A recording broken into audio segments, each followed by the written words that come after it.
En este segundo segmento y el tema que estamos tratando, que es esa propuesta o ese llamado que hace el señor presidente sobre construir una nueva ética, no puede verse desde lejos y no puede subestimarse porque viene del parte del señor presidente, que tiene la inmensa responsabilidad de representarnos interna y externamente. La máxima figura política, más no la máxima figura de poder. Porque recuerden ustedes que el poder político no decide el poder del pueblo, es el pueblo con poder quien le da poder a aquellos que en estos momentos circunstancialmente están ejerciendo una práctica de poder mediante la administración del aparato gubernamental y del Estado.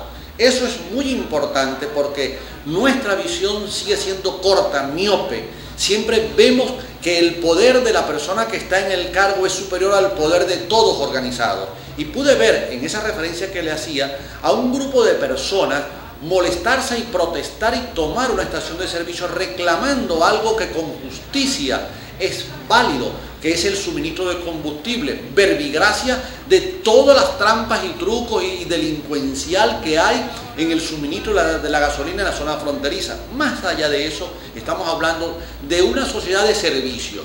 Volviendo entonces a la construcción de un nuevo modelo ético, tiene que partir del ejemplo. Hablamos siempre que merecemos un país, hablamos siempre del futuro, pero nos omnibulamos, nos cerramos ante lo que estamos haciendo. Alguien decía por allí en una frase muy afortunada: si quieres construir un nuevo país, que es el país que merecemos, comienza por lo que tienes y comienza por tu casa. Y eso es muy interesante, porque para tener una nueva ética no se necesita hacer una asamblea multitudinaria, ni se necesita tener los bolsillos llenos de dinero para pagarle a expositores.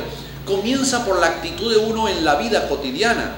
Cuando una persona te da más dinero de lo que le estás pagando, y entonces tú, hábil, entre comillas, o pícaramente o deshonestamente, te quedas con el vuelto, como decimos en Venezuela.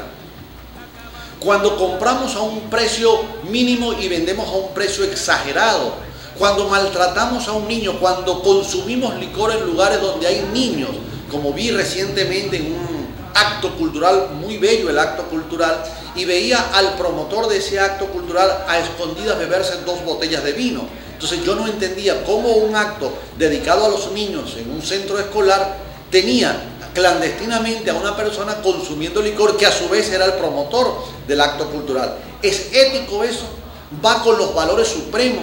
¿Cuáles son los valores supremos entonces que nosotros tenemos que promover? La honestidad, la dignidad, el honor, la responsabilidad, la solidaridad, el compartir. Eso que pareciera una prédica religiosa y que se le inculca en las iglesias como un dogma, es decir, como una verdad absoluta, no es cierto.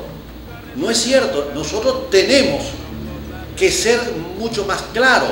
Tenemos que decir que esos valores no pertenecen a una comunidad religiosa, ni pertenecen a una comunidad política, ni son clases de liceo, ni clases de escuela, ni de universidad. Eso pertenece a una sociedad, a una humanidad que durante miles y miles de años ha evolucionado, no solo en el procesamiento de la materia prima para convertirlo en producto manufacturado, sino que ha avanzado en el pensamiento.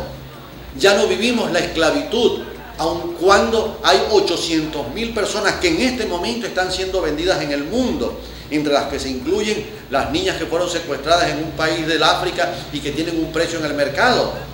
En este momento, cuando hay hambre en el mundo, cuando hay crímenes de lesa humanidad, en este momento es cuando nosotros tenemos que plantearnos que ese modelo de sociedad hay que construirlo, pero tenemos que comenzar por nuestra propia actitud. Y al hablar de nuestra actitud individual, no me estoy yendo a la antípoda, que es el culto a lo individuo, a lo pequeño. No, es que la montaña se forma con la suma de pequeños. La montaña se forma con la suma de granos. Cada grano hace posible una montaña. Igualmente, un país no se construye con el liderazgo de una persona, no se construye con la fortuna de 4 o 5 familias. Un país se construye con el aporte de todos en cada área. aquel que es campesino, aquel que es docente, aquel que es profesional, aquella que es ama de casa, aquel que es chofer. Cada quien en su actitud con los demás tiene que fortalecer esos valores supremos.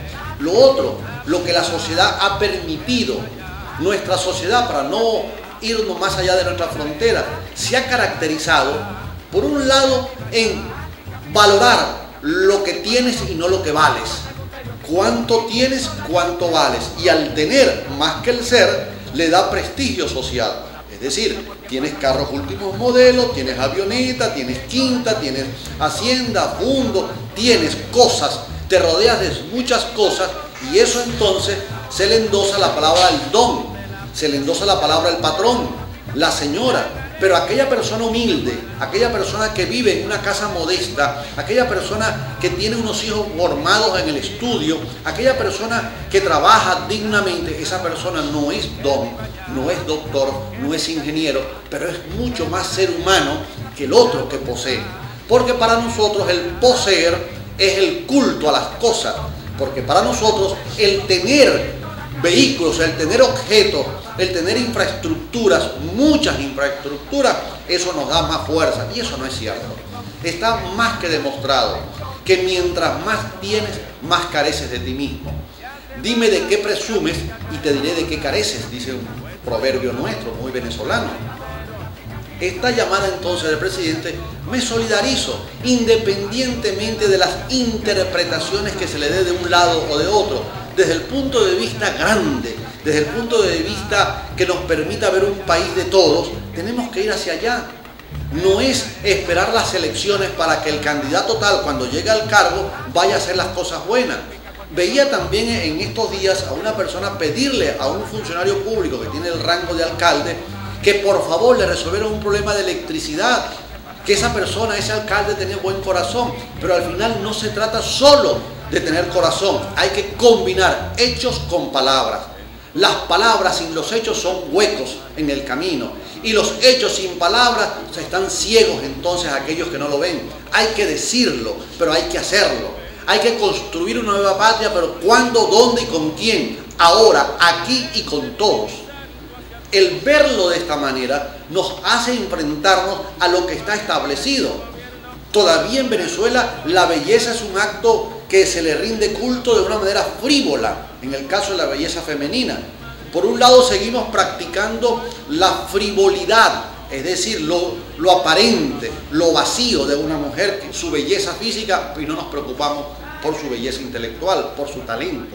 Y esos contravalores, en donde lo aparente se impone sobre lo que está debajo, eso es cambiar. Tenemos que cambiar, tenemos que poner lo profundo arriba, la reflexión, el respeto, la solidaridad. ¿Cómo es posible que seguimos caminando por la calle mientras hay un indigente tirado en el suelo y no somos capaces de hacer absolutamente nada? No solo en lo particular, sino ni siquiera el gobierno local, ni siquiera el concejal, el diputado, la persona que tiene, ni siquiera un ser humano es capaz de sentarse y mirar a esa persona y darle la mano.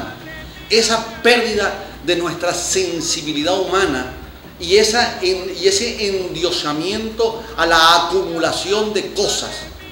Gastamos horas y horas en colas para comprarnos un televisor a color y no gastamos 10 minutos en atender a otro ser humano que está tendido en el piso. Vamos con los compromisos y seguimos en este espacio. Este es mi pueblo.